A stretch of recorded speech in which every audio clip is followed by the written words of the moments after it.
grade books that I got. They are upside down. 4 of the middle grade books that I got at the library. I got a fair amount of middle grade, and just when the new year hits, I start to think about middle grade March already and crave middle grade literature. And I thought, you know what? Why make myself wait until March to read it all? Because I found now with readathons, with Cloak and Dagger Christmas and Victober and middle grade March last year, I get to a point where I get kind of saturated with middle grade. If I just pound it all into the month. And for Cloak and Dagger Christmas, I started to want to branch out from mysteries during the month, even though I really enjoyed it. And same thing with Victober. So I thought, why don't I just, if I'm in the mood already, go ahead and read some, save plenty to read during middle grade March. But here I am, and I have 4. These are ones that would seem kind of longer to read aloud to Peter. There's a number of shorter ones that I have, so I set those aside that hopefully I can fit those in with Peter. And the first one that I'm going to try to read is Bright Island. This is by Mabel Robinson, and this is about a girl who lives on an island off the coast of Maine. And her sisters, her dreaded sisters-in-law, it says, suggests that Thankful, her name is Thankful Curtis, get proper schooling on the mainland. And so she has to kind of go away from this island that she loves so much. Nothing suits her better than sailing and helping her father with the farm. And Thankful Curtis is more like her sea captain grandfather than any of her older brothers are. So I like the sound of that, kind of feeling like you don't fit in necessarily to the mold that other people think you should be fitting into.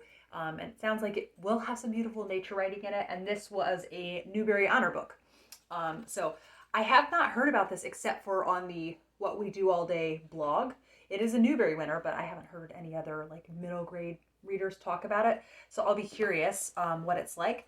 Going to read the first chapter of that. And the first chapter is 7 pages long. So that should not take long to get through. That's the nice thing about doing try a chapter for middle grade is these books are so short. Then Gertie's Leap to Greatness.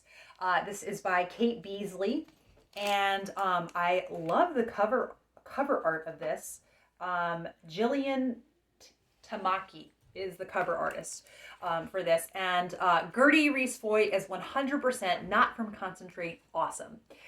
So she moves away from their coastal Alabama town, and it doesn't say where they move to.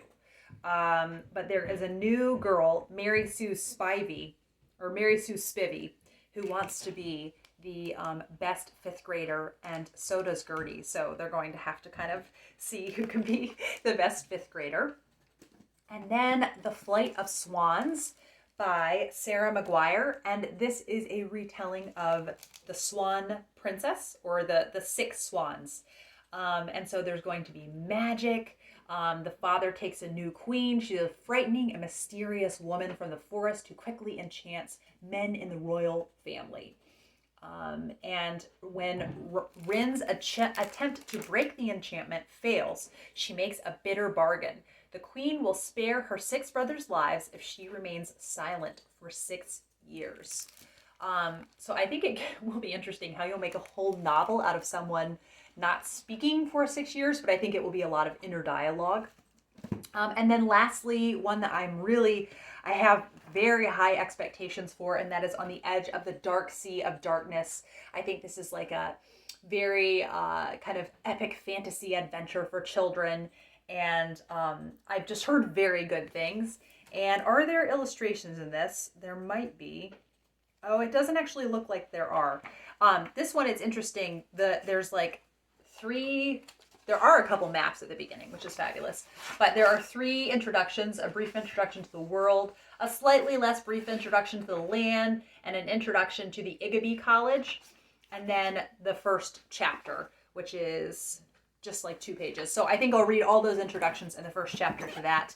And the first chapter in The Flight of Swans is 5 pages. And then the first chapter for Gertie's Leap to Greatness is just 3 pages. So it should be really easy to get through these 4 first chapters and let you know what I thought of each of them.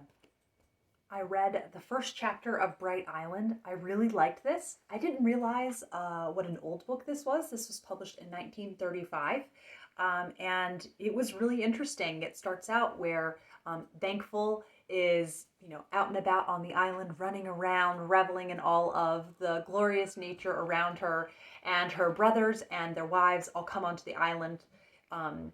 Where they live and work on the mainland, but they come to have dinner, and her father has passed away, and they're all saying they think she should go to school on the mainland, and she is not open to that idea at all. She runs away and gets in a little boat, and sails out, just to be alone for a while, and it's really just fun that she has the freedom to do that, living on this quaint little island, and it's relatively calm waters really near it, so she's allowed to do that.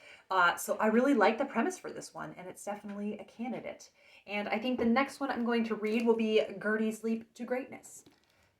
Finish this very quickly and easily, and I really liked the feel of this. It has a quirky Kate D. Camillo kind of lighthearted feel, where the characters are unusual and very interesting to read about and kind of larger than life. Gertie in the very beginning is trying to bring a bullfrog back to life. And she resuscitates him. She doesn't do mouth to mouth with him. What does she put in his mouth? A pipette. She puts a pipette in his mouth and resuscitates him. She wants to have something interesting to talk about when she goes to 5th grade. And yeah, I really liked this. So another one that I really want to read. And then I'm going to try the first chapter of The Flight of Swans. I read the first chapter of this and really liked it. It is narrated in first person, which is always a bonus to me when I'm reading a book. I find it really compelling. She has a wicked stepmother, and it's really creepy. They just know that her father was lost in the forest, and when he returned, this woman had apparently found him in the woods, and he had married her. So they don't know where she's from. They don't even know her name, apparently. But I also like the aspect of Andarin, I think is her name. Andarin. Andarin has 6 brothers, and so I love that kind of they all dote on her. She's their only sister. It's a fun element to add to it. And the evil stepmother, the wicked stepmother, has banned cloves from the kingdom, and they don't know why. So it starts out where Andarin is trying to steal some clothes from the kitchen and gets caught by her brothers. And so it was a really interesting first chapter. Definitely intrigued. I love the otherworldly, magical, but sort of dark atmosphere to it. It's a really fun atmosphere for a fairy tale retelling. And then lastly, on to the fantasy pick, and that is On the Edge of the Dark Sea of Darkness. I read the first chapter of On the Edge of the Dark Sea of Darkness.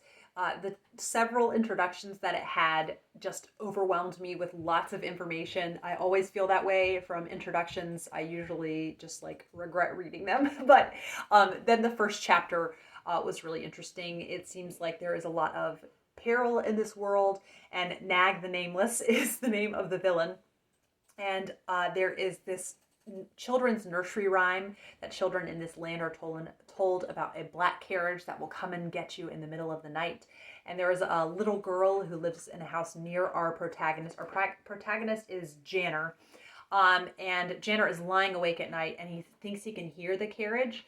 And it's especially on his mind because there's a little girl that lives near their house that the carriage came and got her in the middle of the night.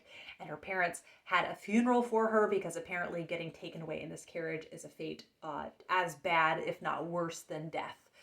So some mortal peril happening there. And yeah, it was an intriguing first chapter. Fortunately, unfortunately, I want to read all of these.